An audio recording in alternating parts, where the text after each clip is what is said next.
Depuis la crise post-électorale, les VBG sont prises en compte.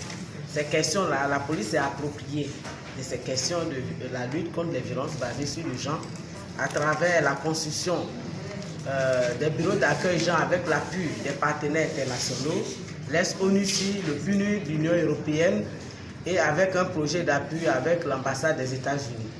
Aujourd'hui, le PNUD continue ce projet-là. Et donc la police dispose de 32 bureaux d'accueil genre dans certains commissariats de sécurité publique et un centre psychosocial réservé aux policiers à l'École nationale de police. Et en dehors de ça, il y a eu la charte d'accueil de la police nationale à son article 5 où il est demandé aux policiers de réserver un accueil privilégié aux personnes survivantes de VBG et à des personnes en extrême détresse. Il y a eu aussi des points focaux, en plus des bureaux d'accueil genre identifiés dans tous les commissariats de sécurité publique et de certaines directions.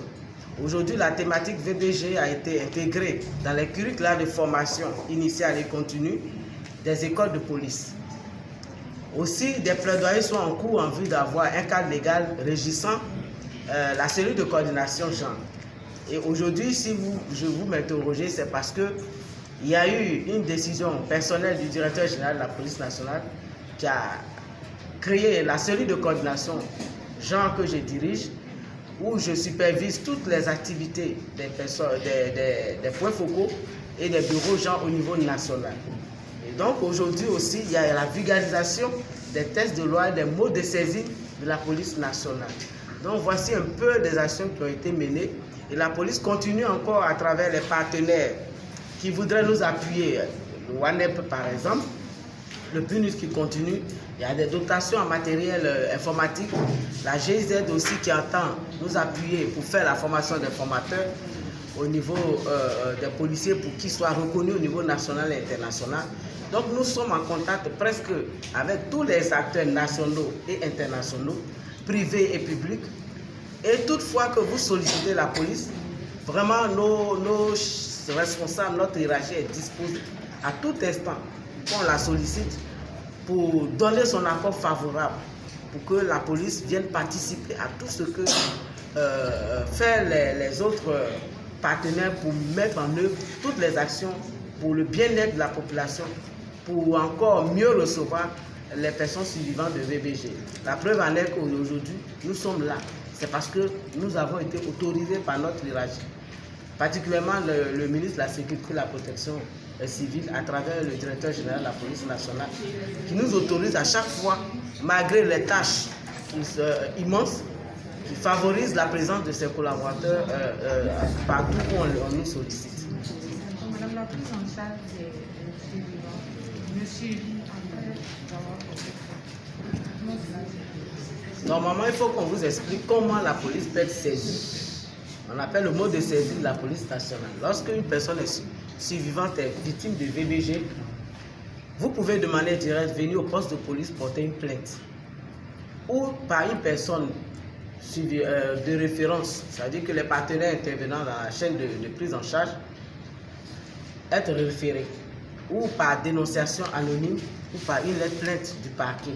Où l'officier de police ou bien le policier peut s'auto-saisir lorsqu'il a connaissance de ces faits.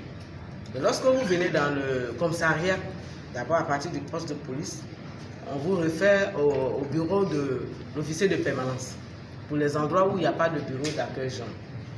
Où il y a un bureau d'accueil genre, on vous conduit automatiquement dans le bureau d'accueil genre où vous êtes accueillis dans le respect des principes directeurs qui respectent la confidentialité et la non-discrimination.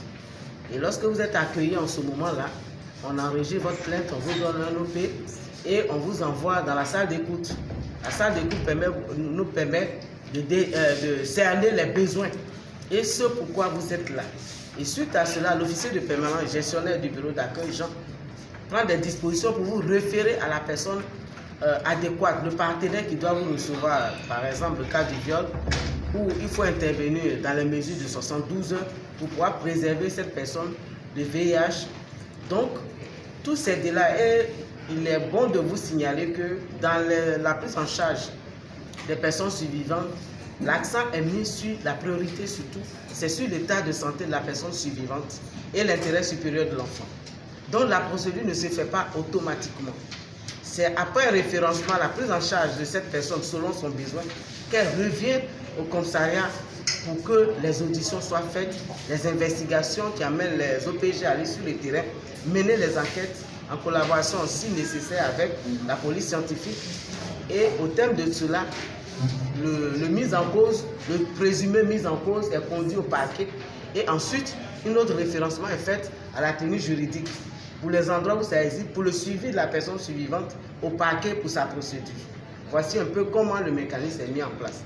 Mais partout, dans toutes les localités, les points focaux travaillent en synergie avec les plateformes mises en place par le ministère de la Femme, de la Famille et de l'Enfant à travers les centres sociaux, les complexes socio-éducatifs, selon les localités, à l'intérieur, à Abidjan comme à l'intérieur.